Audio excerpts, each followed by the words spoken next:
जय माता दी। नवरात्र में कलश स्थापना कैसे करें, पीरियड अगर आ गया है तो सेम सिचुएशन ऐसी है कि विसर्जन भी कैसे करें, पीरियड आ गया है तो।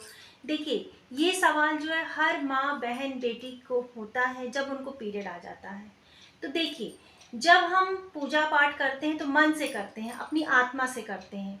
तो ये सेम सिचुएशन है कि जब हमें पीरियड आ जाता है तब हमारा मन अशुद्ध रहता है, मन खराब रहता है, तो उस समय हमारा पूजा पाठ करने का मन नहीं होता है।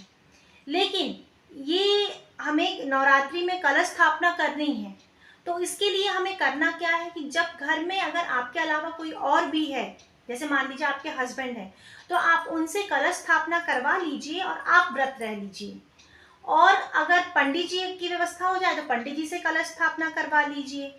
लेकिन अगर ऐसी स्थिति बनती है कि घर में कोई नहीं है, आपको ही करना है, तो आप इसको माता रानी का आशीर्वाद समझ के कर लीजिए। क्योंकि देखिए, जो कुछ दिया है ये उन्हीं का दिया हुआ है। माँ कामाख्या देवी के मंदिर में भी इसी की पूजा होती है। तो हमें ईश्वर का ये चीज़ समझ के कि ये उन्हीं का दिया हुआ है, आप नहाकर बाल धोकर अच्छे साफ स्वस्थ हो, स्वच्छ वस्त्र पहन के पूजा कीजिए और माता रानी से क्षमा मांग लीजिए। और सेम सिचुएशन है जब विसर्जन करने के समय, अगर कलश स्थापना हो गया, अगर विसर्जन के समय अगर हमको पीरियड आ जाता है तो उसके लिए भी आप सेम सिचुएशन कीजिए, अपने सिर धोइए, माता रानी से क्षमा मांगिए और विसर्जन की पूरी प्रक्रिया कीजिए।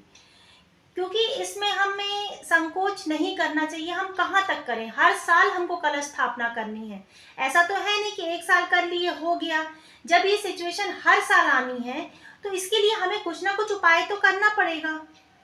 जय माता दी।